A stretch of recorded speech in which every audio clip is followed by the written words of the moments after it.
You are listening to Beyond the Checkbox, a podcast that focuses on leading strategies around bringing more mental well-being into the workplace. My name is Ryan Todd. I'm a psychiatrist and the CEO of Adversity. I'm sitting down with industry-leading change makers to break down their process and see how they are going above and beyond for their workforce mental well-being.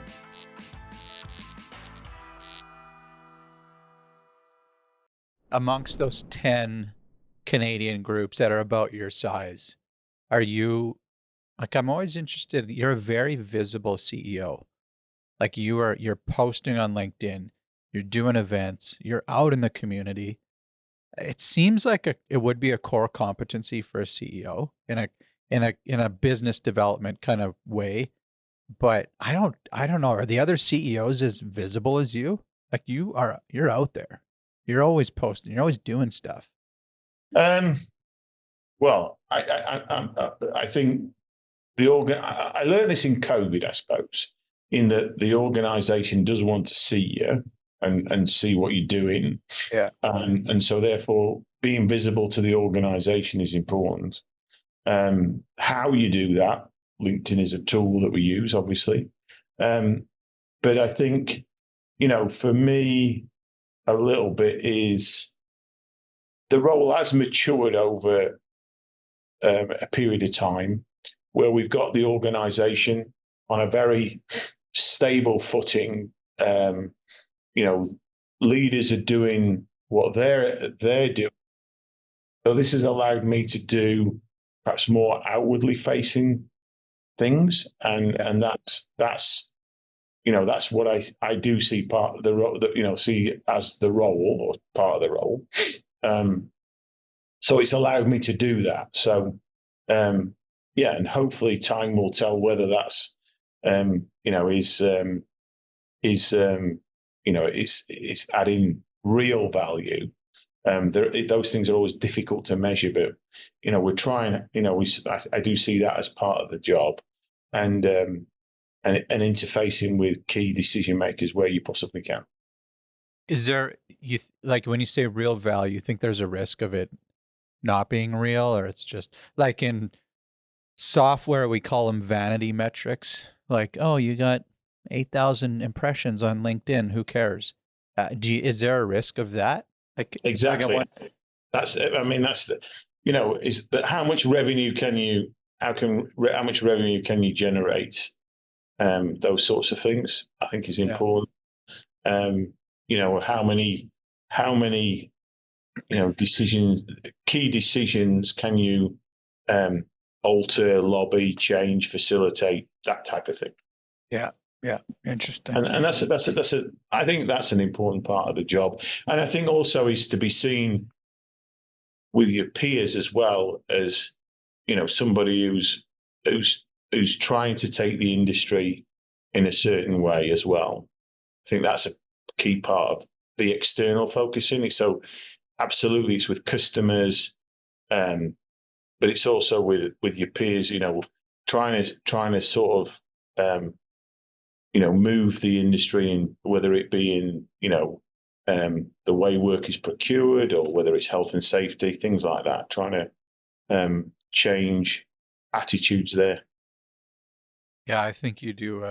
I think you do, from what I can see, an exceptional job of that, because you're always posting with like a meeting, like the best social media influencers that I read about, like Gary Vaynerchuk is one of them. He says document the process, and I think you do a good job of that. You and your team and Arlene, you're documenting the journey. Like, hey, I just took a meeting with like these 7 people in Denver, and like you throw up a selfie on LinkedIn, and like I think people like seeing that you're not some ivory tower CEO, right? You're doing stuff, you're meeting with people.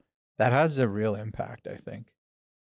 Well, I think we're I would say this, wouldn't I? We're a real company, so people want it, and we're a bunch of builders, constructors at the end of the day. So, people do want to see that you connect with what we would describe as the field. So, connect the front face of the organization, and I'm trying to encourage our senior leadership to do more of that as well. So it's Yeah. not just me. I think it's important that it's shown across the whole organization and all the leadership as well. Do you get to pick the stuff that you're engaged with? Like you do a ton on mental health. You know, you're like you did the 555 event probably a year and a half now, 2 years ago maybe. You're doing this rescue in the Rockies. You get to do you get some pick, or is there company values that you're trying to align the community initiatives that you engage with?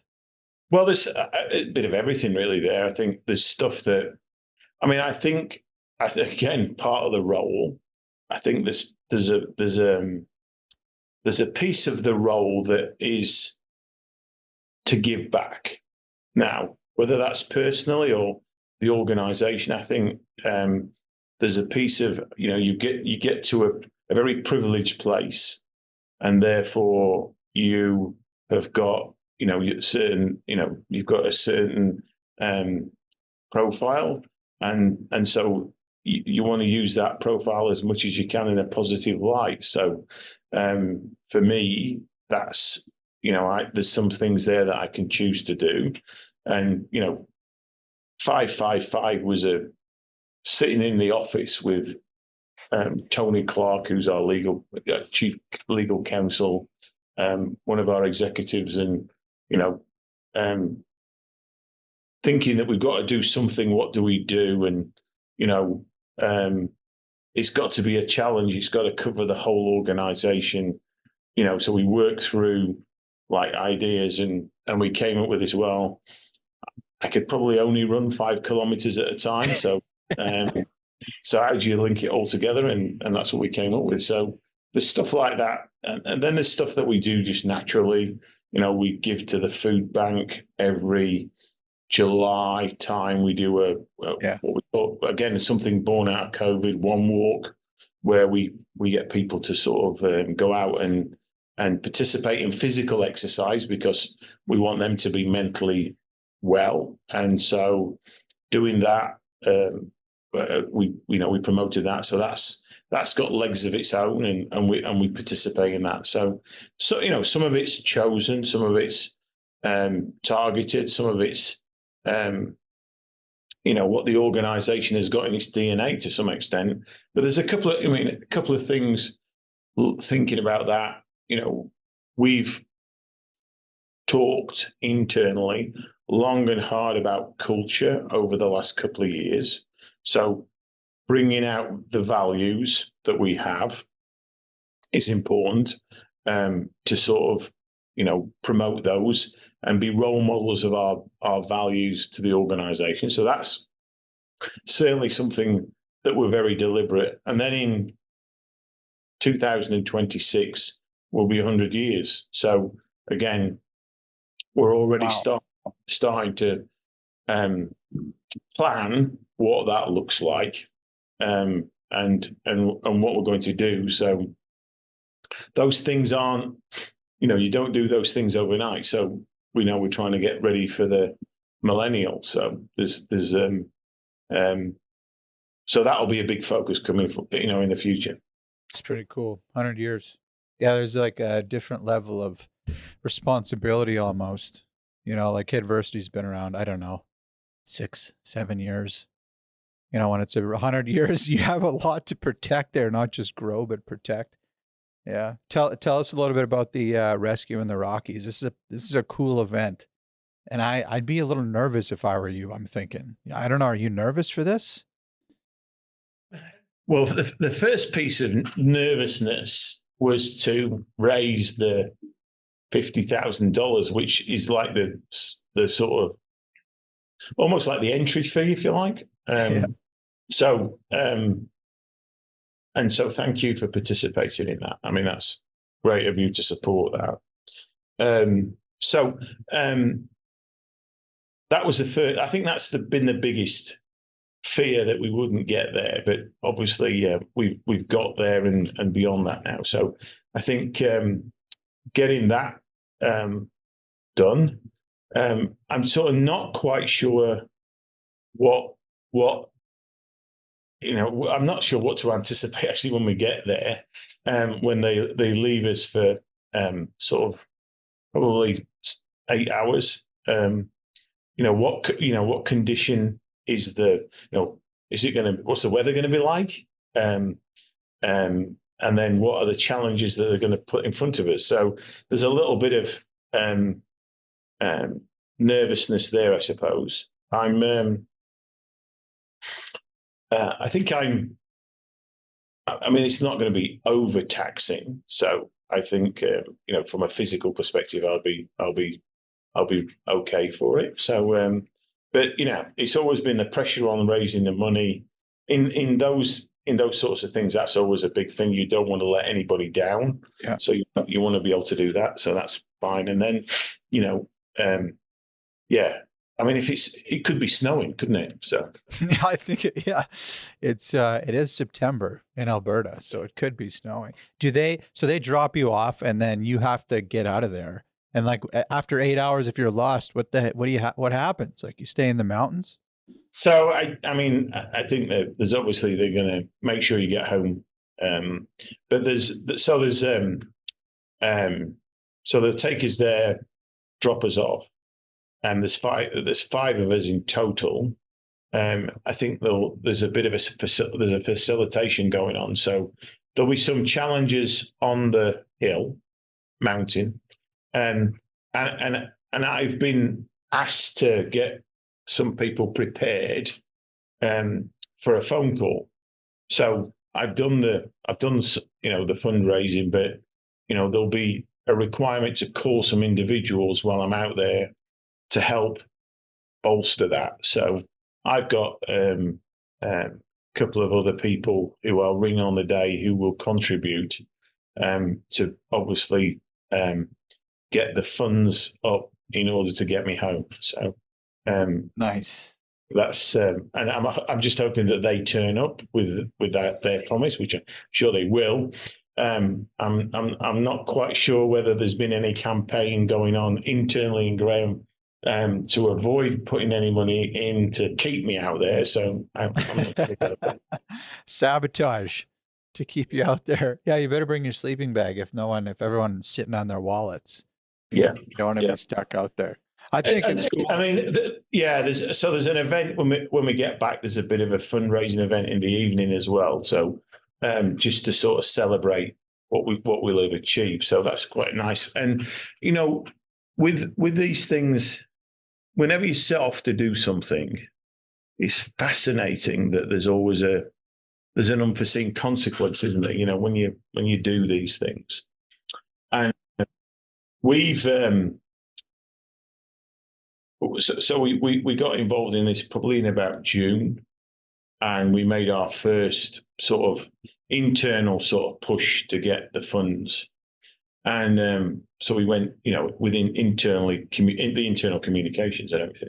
And out of that then came stories about individuals who work for Graham, their stories about stars, which Uh, you'd never, you would never have known about. So that's been very interesting to hear that. And I'm going to take a couple um, with me to that dinner in the evening, who actually their daughter passed away, but they still support Stars in the work and what Stars does because of the efforts that they made in trying to save their daughter, and that's a terrible story, tragic, but you wouldn't have learned about that unless we were doing this. yeah, there's such an important organization. Like to have a group that is just dedicated to rescuing people. I mean, I still work at the hospital in a merge. We see the helicopter land on the roof all the time, and I mean, especially in our area, right in the mountains, where you can get into a lot of trouble. It is such a vital service. They are also a partner, a customer with Adversity, and so that's why there's two things. I mean, I like that we work with Graham. We have a long-term relationship. We work with Stars. We have a long-term relationship. But also, I like the mental health tie-in, right? to put a bunch of CEOs in the mountains facing challenges. Who knows what the weather is? Like, we're all about facing adversity, developing the skills to get ahead of that. So for us, it was a no-brainer to support you and the initiative, and Graham, especially as we continue to work with Graham to develop mental health strategies, safety strategies on the resilience side. So for us, yeah, it was a no-brainer. I'm looking forward to seeing how it all turns out. Well, you'll see me next week, hopefully. Awesome. That's great. Excellent. Well, Andy, thanks for taking the time today. And we'll be, crossing our fingers that you get back. If you need a couple extra bucks, like, you have my number, so we can start ringing the phones to make sure you make it back safely. Thank you, and yeah, thank you for the contribution, Ryan, and like I say, like you said, it's a great cause, and for me, just getting out there and perhaps clearing the mind for a day is one of the things that I often need to do to sort of be able to continue to do this role. No doubt. Yeah, you're always traveling, always dealing with so much. It's quite a feat what you can accomplish. Well, what you accomplish. So I appreciate the partnership, and best of luck in the coming weeks with the event. Thank you very much. Take care. All right, Andy. Talk soon. Okay. Yep. Bye. Okay. Bye now.